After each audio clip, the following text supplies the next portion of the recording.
Welcome, Mr. Gavaskar. Well, after the 6 and the 4 in the final over, all of us thought that Kedar Jadhav will pull this one off for India. Was it really his wicket that was the turning point for India, or did the men in blue leave it till very late? Well, I think towards the end, he was batting so well, having hit those 10 runs of the first 2 deliveries. We thought that the remaining 6 runs in 4 deliveries would not be difficult at all. But full credit to Chris Woakes for the way he bowled. I think India didn't get the start that they want. When you're chasing 300 plus and scoring at the asking rate is almost 6.5, then you need a good start, a solid start. India hasn't got that solid start in all 3 matches, and that's why they've struggled. See, Virat Kohli can't score runs every time. Yuvraj Singh and Mahendra Singh Dhoni can't score runs every time. So I think that just became a little too much. Virat, again, one of the rare occasions when he's gone past a 50 in a chase I'm saying, and not gone on to 100. So sometimes things do not always work out for the team. That seemed to have happened today. So, Mr. Gavaskar, ahead of the Champions Trophy, opening is a slot that India needs to address. Yes, I think so. But hopefully by then Rohit Sharma will be back and he opens the batting for India in limited overs cricket. And he's done superbly well in that position. So really it's a matter of looking at his partner. I would still look at somebody like a Shikhar Dhawan because of the left and right hand combination. And, leave aside Shikhar's performances in these 2 games. Look at his record in the games before this. When in Australia he scored runs, he scored I think half centuries everywhere. So I think we've just got to be a little patient with somebody like a Shikhar Dhawan, as also with young KL Rahul. Right, but another spectacular knock from Kedar Jadhav. Can we now say that India has found the number 6 it was looking for, and he rightly picked up the Man of the Series award today? Well, he's a finisher. I think the finisher that we were looking for. He's looking good in that position. At 6 he comes in, and while he came in the 13th over in Pune, here he came in the 26th or the 27th over. And the way he's been batting in these conditions really tells you that he's just the kind of finisher, because he maneuvers the ball, manipulates the ball very, very well. So, yes, I think India has found a gem at number 6. Interestingly, he said spending time with MS Dhoni in the dressing room helped him become.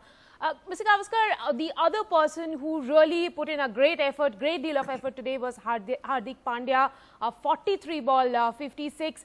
But would you say he lacked the experience to finish the game? Yes, he's young. He's in his first year of international cricket.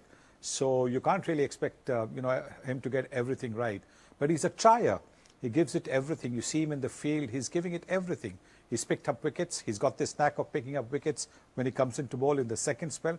And then, as a batsman, today he showed that he can get runs at this level. And his fielding has always been brilliant.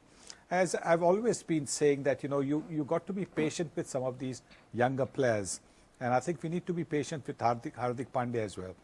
I think the selection committee may have had a chat with him. So a lot of that flamboyant, showmanship has gone, but in place of it has come some real dedicated cricket, and that's a very, very good sign. Since we are also looking at Champions Trophy now, would it be fair to say that Hardik is India's answer for the all-rounder they have been looking for a while? Well, you have Ravindra Jadeja, Ravichandran Ashwin as all-rounders as well. And if you and add to that Hardik Pandya in seaming conditions in England. So yes, I think India will be very looked after in the all-rounder and lower order batting positions. So that really is something good that has emerged out of this one-day series.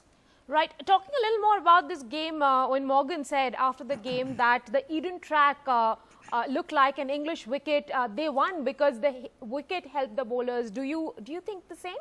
Do you think it was helping the English bowlers, yes, and they were rewarded for their discipline today?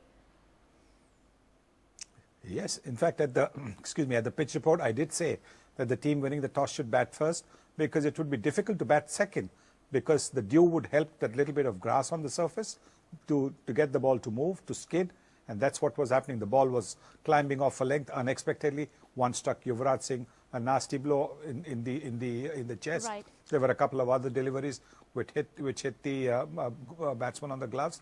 So batting was not going to be easy in the second innings.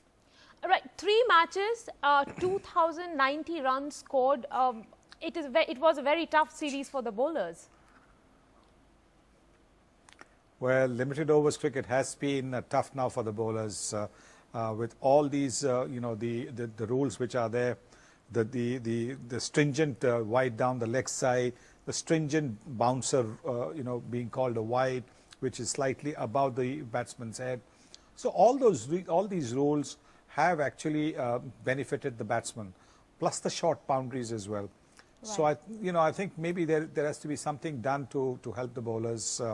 I don't know what can be done, but maybe as I keep saying, push the boundaries back, maybe do something to the ball to make the ball do something a little bit more than what we have been seeing.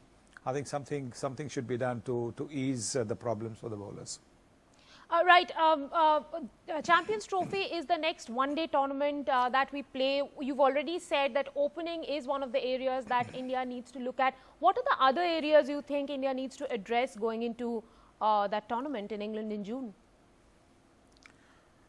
I think death over bowling. I think the death overs bowling is where India is conceding a lot of runs. India concedes almost 7, 8, 10 runs sometimes in the last 10, 15 overs. And that can take the game away from you. So that's an area that they need to look at. Otherwise, I think the team's shaping up quite well. The fielding is outstanding. You do not have to hide a player anymore in the field. Everybody is very, very athletic. Just about everybody can throw hard and flat to the wicketkeeper or to the bowler's end. So in all other aspects, I think India is well prepared. And it augurs well for India with Ravindra Jadeja as the all-rounder getting into that special club of having 1,500 runs and 15 wickets. Yes, well done to him. And today he bowled so cleverly. He was varying it just that little bit. He doesn't have much variation by varying it. I mean, looking at the angles that he was creating. Also, he doesn't really toss the ball up as much, but occasionally he bowls it slow. And what he does is he bowls overarm, and sometimes, that side arm bowling, sometimes almost like round arm bowling. So he is trying to add a bit of variety. And with his batting, he can be pretty useful. And as a fielder, I think there's no better fielder in the Indian team today than Ravindra Jadeja. Also, talking a little bit about Virat Kohli, the fastest captain to get to 1,000 runs. It has been a special year for Virat Kohli and a special feat as a captain as well.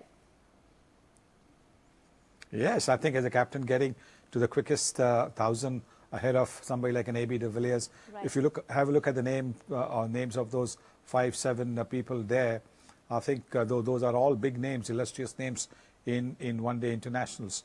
And to beat them all and get to the 1,000 before everybody else just speaks, one, about his batting ability, and two, the fact that captaincy is not affecting it. It's so important that the captaincy is not affecting his batting because India needs Virat Kohli as a batsman more than India needs Virat Kohli as a captain. Mr. Gavaskar, one final question. Looking ahead to the 3 T20s that India now plays against England, would you say, looking at the venues, that the teams would want to chase in this weather? Yes, I think perhaps in Kanpur they might not want to because Kanpur it's an afternoon game. It's not a game which is starting at 7 in the evening. Kanpur, I think the game starts at 4:30. It will finish by 7:30. So the dew factor might not be as much as it might be at, say, Nagpur and Bangalore, where the matches are starting late. But 2020, really, in 40 hours, anything can happen. You can bat first and put up a big score and still lose. So I would really not be too fussed about whether India bats or bowls in the T20s.